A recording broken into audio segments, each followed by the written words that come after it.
शिक्षक खेती गृहस्थी करके अपना जीवन यापन कर। शिक्षक नहीं, ठेला चला रहा है शिक्षक। अभी शिक्षक ठेला चला रहा है, ठेला पे रात में सामान बेच रहे हैं। आरजेडी की गवर्नमेंट में एकदम शिक्षा नाम का कोई चीज नहीं था, न शिक्षित मंत्री थे, न में शिक्षा व्यवस्था बढ़िया। शिक्षा व्यवस्था बढ़िया नहीं है। अभी हम लोग उम्मीद किए थे कि बढ़िया हो जाएगा, लेकिन केवल हवाबाजी है। शिक्षा विभाग में शिक्षा मंत्री मुख्य दर्शक बने हुए हैं। बिहार में ये आजाद भारत का गुलाम शिक्षक जो है वो वित्त रहित शिक्षक है और इस सरकार के उच्च शिक्षा में योगदान दे रहे हैं।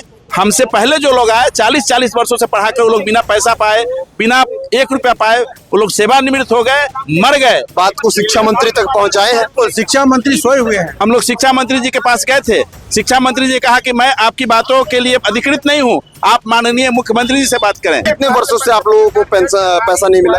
करीब 10 वर्ष हो गए। 10 वर्ष हो गए बिना पैसे के आप लोग सरकारी सेवा दे रहे हैं। बिल्कुल सरकारी सेवा दे रहे हैं। नमस्कार, आप देख रहे हैं खबर पॉइंट में हूं आपके साथ शुभम उपाध्याय। देखिए, शिक्षकों का जो मामला है वो लगातार दिन प्रतिदिन बढ़ रहा है। अब भारतीय जनता पार्टी के बाहर कुछ वित्त रहित शिक्षक खड़े और इनका दावा है कि 8 सालों से इनका वेतन नहीं मिला है। क्या करने आ गए भाजपा कार्यालय? जो मुद्दा है शिक्षा विभाग का, शिक्षा विभाग जाना चाहिए, पार्टी कार्यालय आने से सही होगा। शिक्षा विभाग में शिक्षा मंत्री मुख्य दर्शक बने हुए हैं, इसलिए हम लोग के पास सीधा विकल्प है। एनडीए में जो सबसे बड़ी पार्टी है वो भारतीय जनता पार्टी है और हम लोगों को चुनाव से पहले इन्होंने वादा किया था कि यदि हमारी सरकार आएगी तो हम अनुदानित विद्यालय की सारी समस्याओं को खत्म करेंगे और मासिक जो मूल वेतन है या मासिक वेतन है उसकी प्रक्रिया हम लागू करेंगे। लेकिन माननीय मुख्यमंत्री जी, उस समय के जो उप मुख्यमंत्री जी थे, उन्होंने 9 सदस्यीय कमेटी बनाई थी मुख्य सचिव के निर्देशन में, लेकिन आज तक उसकी बैठक नहीं हुई। फिर अभी 17-15 दिन पहले जितने भी हमारे जो माननीय विधान पार्षद है वो लोग जाकर मिले थे। उन्होंने कहा था कि हम बहुत जल्द इसका कोई निदान निकालेंगे और फिर आप लोगों को वेतन देने की व्यवस्था करेंगे। शिक्षा मंत्री से मिले हैं, इस बात को शिक्षा मंत्री तक पहुंचाए हैं? तो शिक्षा मंत्री सोए हुए हैं, वो कहते हैं कि मुझे ऑथराइज नहीं किया गया है। शिक्षा मंत्री तो कहते हैं कि सभी के लिए मेरा दरवाजा खुला हुआ है, कभी भी मिल सकते हैं। देखिए, आप ये जान के चलिए, बिहार में ये आजाद भारत का गुलाम शिक्षक जो है वो वित्त रहित शिक्षक है। इसको कोई देखने की बात नहीं करता। जब आने वाला शिक्षक आज रोड पे खड़ा, बिल्कुल यही तो बात है। आपको पता होगा, आप भी जानते होंगे कि पूरे बिहार में करीब 60% बच्चों को पढ़ाने की जिम्मेदारी हमारे कंधे पर है। हम 40-45 साल से पढ़ाते आ रहे हैं। अब धीरे धीरे ये लोग छोटे छोटे स्कूलों को अपग्रेड करके बना दिया है और हम लोग को परेशान किया जा रहा है। कितने वर्षों से आप लोगों को पैसा नहीं मिला? करीब 10 वर्ष हो गए। 10 वर्ष हो गए बिना पैसे के आप लोग सरकारी सेवा दे रहे हैं। बिल्कुल सरकारी सेवा दे रहे हैं और 45 साल से ये व्यवस्था चल रही है। कैसे आप लोग का जीवन चल रहा है? 10 वर्षों से बिना पैसे के आप लोग काम कर रहे हैं, कैसे चल रहा है? न पढ़ते तो खाते 100 तरह कमाकर, मारे गए हम तालीम पाकर। अब न खेतों में रेहर कलामे के चाबिल, न बाजार में माल ढोले के लायक। हम किसी भी लायक नहीं है। हम MA PhD करके अब क्या करेंगे बताइए ना। हमारे बच्चे जो पढ़ने के लिए ललायित हैं उनको कुछ नहीं कर पा रहे हैं, अपने माँ बाप के भी कुछ नहीं कर पा रहे हैं। हम लोग पढ़ के आए थे और इस सरकार के उच्च शिक्षा में योगदान दे रहे हैं। हमसे पहले जो लोग आए 40 वर्षों से पढ़ा कर वो लोग बिना पैसा पाए, बिना 1 रुपया पाए वो लोग सेवानिवृत्त हो गए, मर गए। ये सरकार ने उनसे काम लिया, राज्य के उच्च शिक्षा में उनसे योगदान लिया, लेकिन 1 रुपया उनको नहीं दिया। कितने वर्षों से आप लोग सेवा दे रहे हैं और कब से आप लोगों को पैसा नहीं मिला? ये संस्थान जो है 45 वर्षों से चल रही है और मैं पिछले 23 साल से इस संस्थान में हूँ। पैसा कितने वर्षों से नहीं मिला? अनुदान माननीय मुख्यमंत्री नीतीश कुमार जी जब आए थे तो उन्होंने अनुदान की व्यवस्था की थी। वो अनुदान उन्होंने हमको नहीं दिया, उन्होंने कॉलेज के प्रबंधन को दिया और प्रबंधन हर जगह किस मनमानी से पैसा देती है मुख्यमंत्री जी को भी मालूम था और आज के मुख्यमंत्री को भी मालूम है कि पैसा जो है वो सिस्टम फेलियर है। शिक्षा मंत्री तो कहते हैं कि मेरा दरवाजा 24/7 खुला है, आप लोग आइए बैठ कर बातें कीजिए। तो भाजपा प्रदेश कार्यालय आने की क्या जरूरत है? आप इसको माननीय प्रचारित कीजिए। शिक्षा मंत्री जी का स्टेटमेंट आप इसको दिखाइए। हम लोग शिक्षा मंत्री जी के पास गए थे। शिक्षा मंत्री जी कहा कि मैं आपकी बातों के लिए अधिकृत नहीं हूँ, आप माननीय मुख्यमंत्री जी से बात करें।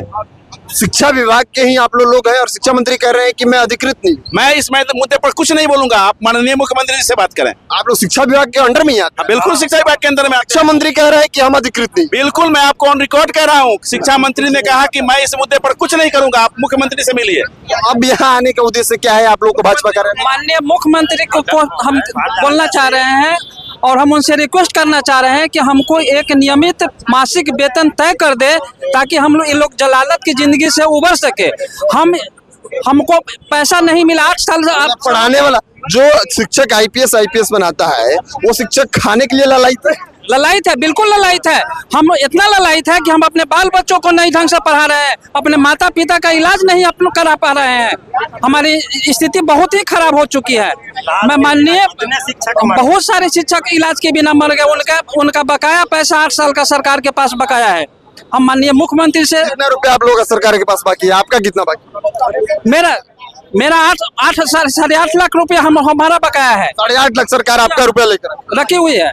आपका कितना बाकी है? हम लोग का भी लमसम उतना ही है, 8 साल से अनुदान बकाया है तो 8 साल का पैसा बाकी है हम लोगों का। कैसे जीवन चल रहा है जी आप लोग का 8 साल से? अपने घर परिवार ट्यूशन इधर उधर करके चल रहा है जैसे मतलब अब तैसे। शिक्षक खेती गृहस्थी करके अपना जीवन यापन कर। शिक्षक नहीं, ठेला चला रहा है शिक्षक अभी। शिक्षक ठेला चला रहा ठेला पे रात में सामान बेच रहे हैं। BA MA PhD करके अब शिक्षक ठेला चला रहे हैं सर हम लोग रोड पे। भाजपा की सरकार में शिक्षक की स्थिति। यही तो जुमलेबाजी को हम लोग चाह रहे हैं कि जुमलाबाजी बंद करे सरकार। कि जो आदमी जब सरकार संसाधन विहीन थी, सरकार के पास न हाई स्कूल था न इंटर कॉलेज था, तो यही वित्त रहित हाई स्कूल और इंटर कॉलेज सरकार की शिक्षा को व्यवस्थित किए हुए था। पूरे GER में 60% का योगदान था वित्त रहित का। और आज जो है आप 2 कट्ठा 1 कट्ठा में इंटर कॉलेज खोल दिए, डिग्री खोल दिए, लेकिन जिसके पास सारी संसाधन है उसको आप रोड पे मरने के लिए छोड़ दिए। ये कैसा व्यवस्था है? ये कैसी शासन? भाजपा की सरकार में शिक्षक अब रोड पे आ गए। लगातार 40 सालों से आंदोलन कर रहे हैं। ऐसा उम्मीद जगह था कि भाजपा की सरकार आएगी तो हम लोग का कल्याण जरूर होगा। ऐसा क्यों? आपको आरजेडी से उम्मीद नहीं है? दूसरे पार्टी से भाजपा से क्यों उम्मीद है? आरजेडी का हम लोग ने बहुत साल आंदोलन किया और बहुत बार मिले हम लोग, लेकिन आंदोलन वो तो अफसरशाही।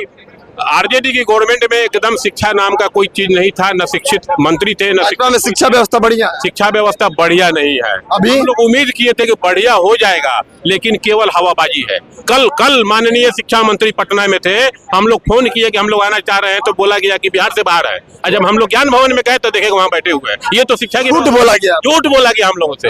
हम लोग कार्यकर्ता है बीजेपी का। आज बता जन्मजात बीजेपी के वोटर है, जन्मजात कार्यकर्ता है और आज हम लोग रोड पे हैं। मतलब बीजेपी में काम करने वाले लोगों की स्थिति है कि बीजेपी रोड पे ला खड़ा करता है तो हम लोग को उम्मीद ज्यादा जगी है कि हम सरकार जब ये आएगी तो हमारी मांगे पूरी होगी, लेकिन आज हमको साल भर से डोलाया जा रहा है। बीत रही डिग्री कॉलेज में मैट्रिक इंटर डिग्री, ठीक है, इसमें सब AVP बजरंग दल दुर्गा वाहिनी संस्कार भारती से जुड़े हुए ही लोग हैं। और इसमें कुछ जदयू के है, आरजेडी के भी है लोग, कांग्रेस के लोग भी है, सभी लोग जुटे हुए हैं ये वित्त रहित कॉलेज। चलिए ये शिक्षक हैं और ये वित्त रहित शिक्षक हैं, इनको पैसा अभी तक नहीं मिला है। और जो तमाम लोग हैं ये भारतीय जनता पार्टी बीजेपी के बाहर आए हुए हैं। और देखिए ये बता रहे हैं कि भाजपा के वोटर हैं, जन्मजात भाजपा के कार्यकर्ता है, लेकिन भाजपा की सरकार में ये शिक्षक अब ठेला चला रहे हैं, रोड पर आ गए, खेती गृहस्थी कर रहे हैं क्योंकि 8 सालों से इनका पैसा ही नहीं मिला।